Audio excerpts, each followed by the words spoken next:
കേരളത്തിൽ നിന്നുള്ള ഒരു ഇന്ത്യൻ റാപ്പറും ഗാനരചയിതാവുമാണ് വേടൻ എന്നറിയപ്പെടുന്ന ഹിരൺദാസ് മുരളി. ജാതി വിവേചനം, വർഗപോരാട്ടങ്ങൾ, സാമൂഹിക അനീതി എന്നിവയെക്കുറിച്ചുള്ള സാമൂഹിക ബോധമുള്ള വരികൾക്ക് അദ്ദേഹം ശ്രദ്ധ നേടി. തൃശ്ശൂരിലാണ് ഹിരണിന്റെ ജനനം. അമ്മ ശ്രീലങ്കയിലെ ജാഫ്ന സ്വദേശിയാണ്. തൃശ്ശൂർ റെയിൽവേ സ്റ്റേഷന് സമീപമുള്ള സ്വപ്നഭൂമി എന്ന റെസിഡൻസിലാണ് വേടൻ വളർന്നത്. 2020 ജൂണിൽ വോയിസ് ഓഫ് ദ വോയിസ്ലെസ് എന്ന തന്റെ ആദ്യ മ്യൂസിക് വീഡിയോ യൂട്യൂബിൽ പുറത്തിറങ്ങിയതോടെ വേടൻ ആദ്യമായി ജനശ്രദ്ധ ലഭിച്ചത്. അതേ വർഷം തന്നെ ഭൂമി ഞാൻ വാഴുന്നിടം എന്ന തന്റെ രണ്ടാമത്തെ മ്യൂസിക് വീഡിയോ പുറത്തിറക്കി 2024 മഞ്ഞുമേൽ ബോയ്സ് എന്ന സിനിമയിൽ കുതന്ത്രം എന്ന ട്രാക്കിന്റെ വരികൾ എഴുതി.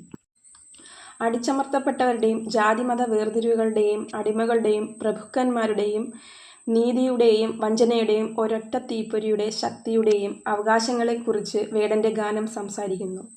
ജാതി സമൂഹവും വെളുത്ത ചർമ്മത്തോടുള്ള അതിൻ്റെ അഭിനിവേശവും കാരണം വേടൻ പണ്ടേ തന്നിൽ കൊണ്ടു നടന്ന എല്ലാ കോപവും അതിൽ ഉൾക്കൊള്ളുന്നു. വേട്ടക്കാരൻ എന്നർത്ഥമുള്ള വേടൻ വേട്ടക്കാരായ തൻ്റെ ജനങ്ങൾക്ക് വലിയ വിവേചനം നേരിട്ടിരുന്ന ഒരു സമൂഹത്തിനും ആദരാഞ്ജലി അർപ്പിച്ചുകൊണ്ട് റാപ്പർ തൻ്റെ സ്റ്റേജ് നാമമായി സ്വീകരിച്ചു.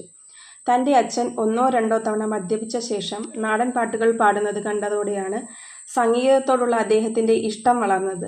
വളരെ ചെറുപ്പം മുതൽ തന്നെ വേടൻ തൻ്റെ സ്കൂൾ വേദിയിൽ പാടാൻ തുടങ്ങി. എന്നാൽ വേടൻ്റെ അന്നും ഇന്നും പ്രധാന സ്വപ്നം ഒരു ചലച്ചിത്രകാരനാകുക എന്നതാണ്. 2021 മീ ടു പ്രസ്ഥാനത്തിൻ്റെ ഭാഗമായി ഒരു ഫേസ്ബുക്ക് പേജിൽ പങ്കിട്ട ഒരു പോസ്റ്റ് വഴി വേടനെതിരെ ലൈംഗിക ദുരുപയോഗം ചില സ്ത്രീകൾ ആരോപിച്ചിരുന്നു. 2025 ഏപ്രിൽ 28 കൊച്ചിയിലെ ഒരു ഫ്ളാറ്റിൽ നിന്ന് ഏകദേശം 6 ഗ്രാം ഹൈബ്രിഡ് കഞ്ചാവ് കൈവശം വെച്ചതിന് വേടനെയും മറ്റ് 8 സുഹൃത്തുക്കളെയും എക്സൈസ് അറസ്റ്റ് ചെയ്ത് ജാമ്യത്തിൽ വിട്ടു.